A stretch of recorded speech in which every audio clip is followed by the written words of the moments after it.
Hello everyone, welcome to एक नए lecture में। देखिए गाइज, हम लोग आज से स्टार्ट कर रहे हैं क्लास 12 की फिजिक्स के मोस्ट इंपोर्टेंट क्वेश्चन, जो कि हमारे पास 2025 के बोर्ड एग्जाम की दृष्टि से बहुत इंपॉर्टेंट क्वेश्चन होने वाले हैं।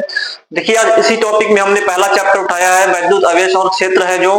उसी चैप्टर में हमारा ये पहला टॉपिक है कूलाम का नियम। देखिए, कूलाम का नियम क्या होता है, ध्यान से देखिएगा आप लोग। इससे पहले यदि आप लोगों ने अभी तक हमारे चैनल को सब्सक्राइब नहीं किया, चैनल सब्सक्राइब जरूर करें और वीडियो को अधिक से अधिक दोस्तों जरूर शेयर करें। देखिए, हमारे पास कूलाम का नियम दिया गया है। कूलाम का नियम क्या होता है? कूलाम के नियम के अनुसार किसी दो आवेशों के बीच लगने वाला बल जो होता है, उन आवेशों के परिमाण के गुणनफल के समानुपाती व उनके बीच की जो दूरी होती है उसके वर्ग की क्या होता है, व्युत्क्रमानुपाती होता है। ठीक है, जैसे मान लीजिए हमारे पास ये दो आवेश है, एक आवेश ये है, दूसरा आवेश ये। इस पे हमारे पास यहाँ पे पहला आवेश है Q1 है, इस पर पहला दूसरा आवेश है Q2। इसके बीच की दूरी को मान लेते हैं R है।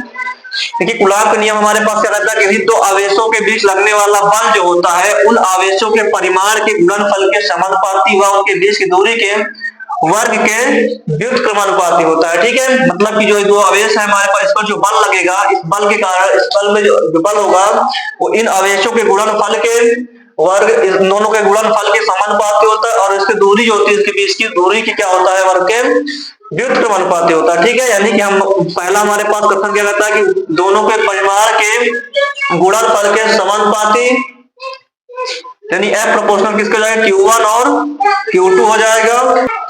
देखिए, तो जो बल होगा हमारे पास वो समानुपाती होगा Q1 और Q2 के गुणनफल के, उसका जो परिमाण होगा कि परिमाण के गुणनफल क्या होगा, समानुपाती होगा। ठीक है, और जो बल होगा, इसे मान लीजिए क्वेश्चन नंबर फर्स्ट, दूसरा बल होगा जो इसके दूरी के बीच, इसके बीच की जो दूरी होती है उसके वर्ग के क्या होता है, व्युत्क्रमानुपाती। इसे क्या बोलते हैं, व्युत्क्रमानुपाती। इसका मतलब क्या होता है, अगर हमारे पास दूरी को हम बढ़ाएंगे, अगर दूरी को हम घटाएंगे तो बल क्या होगा, बढ़ेगा। अगर बल दूरी को बढ़ाएंगे तो बल क्या होगा, घटेगा। ठीक है, अब देखिए हम समीकरण से मान लेते हैं 2। अब समीकरण 1 व समीकरण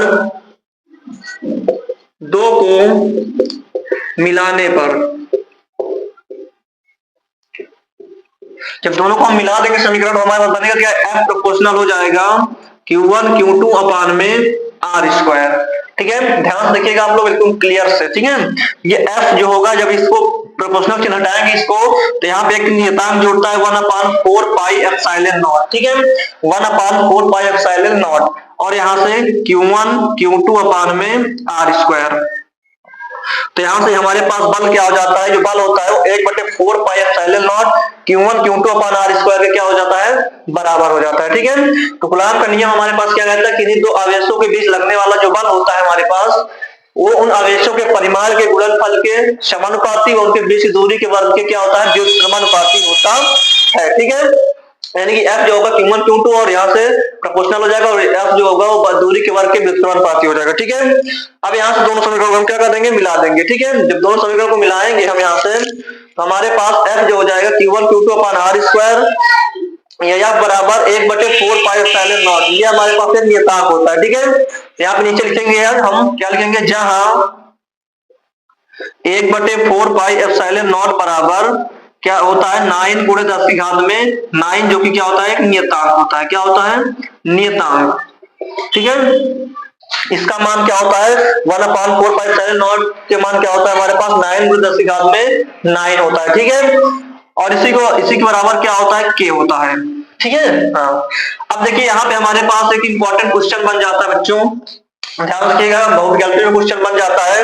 हमारे पास जो यहाँ पे एप्सिलॉन नॉट है, बोला जाएगा इस एप्सिलॉन नॉट का हमारे पास मात्रक क्या होता है। ठीक है, और इसकी मात्रक और इसकी बीमा भी पूछ लेता है। ठीक है, तो इसकी मात्रक और बीमा क्या निकालना भी देखो आपको बता देना है। ठीक है, तो देखिए इसकी मात्रक और बीमा क्या होती है, ध्यान समझिएगा आप लोग। देखिए यहाँ से हमारे पास सूत्र होता है 1/4 पाई एप्सिलॉन नॉट F बराबर 1/4 pi epsilon not Q1 Q2 अपान में R स्क्वायर। ठीक है, यहाँ से हम एप्सिलॉन नॉट का मान निकालें तो 1/4 पाई F Q1 Q2 अपान में R स्क्वायर हो जाएगा। ठीक है, देखिए यहाँ से एप्सिलॉन नॉट बराबर, देखिए 1/4 पाई हमारे पास कांस्टेंट वैल्यू, इसका मात्रक क्या होगा, इसका मात्रक यानी हमारे पास जो भी कांस्टेंट वैल्यू होती है उसका मात्रक नहीं होता है। ठीक है, हम यहाँ से एप्सिलॉन नॉट का यहाँ से 1/4 पाई जो होगा इसका मात्रक नहीं लिखेंगे। अब यहाँ से हमारे पास बल, ठीक है, बल नीचे बल बचा, यानी यहाँ से हमारे पास ऊपर क्या बचा, कूलाम, यानी आवेश। आवेश के मतलब कूलाम, आवेश का मतलब क्या होता है, कूलाम।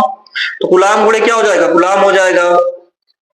और अपान में यहां से बल का मात्रा क्या होता है, न्यूटन होता है, और यहां से दूरी की मात्रा क्या होता है, मीटर, और इसका मात्रा क्या होगा, मीटर का स्क्वायर हो जाएगा। ठीक है, यानी यहां से एप्सिलॉन नॉट का मात्रा क्या आ जाएगा, coulomb square newton metre square, क्या आ जाएगा, न्यूटन मीटर स्क्वायर।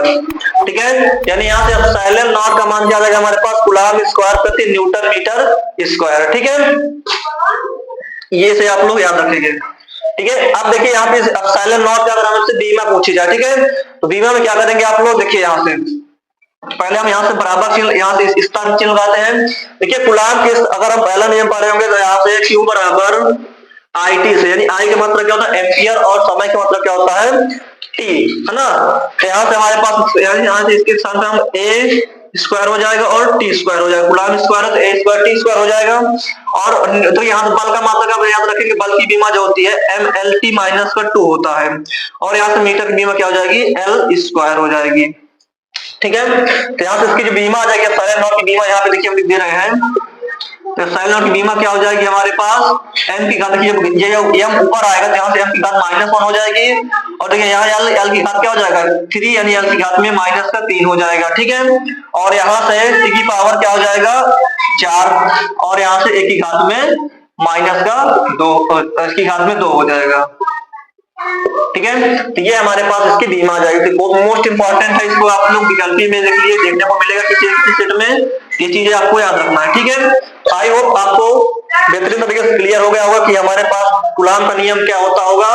तो आप लोगों को यदि वीडियो पसंद आई है तो हमारे चैनल को सब्सक्राइब जरूर करें, और वीडियो को अपने दोस्तों में अधिक से अधिक लोगों तक शेयर करें, जिससे इसका प्रॉफिट उन बच्चों तक भी जरूर पहुंचे। Thank you all of you, मिलते हैं आपको एक नए लेक्चर के साथ में, एक नए कॉन्सेप्ट के साथ और एक नई बेहतरीन क्लास के साथ। Thank you.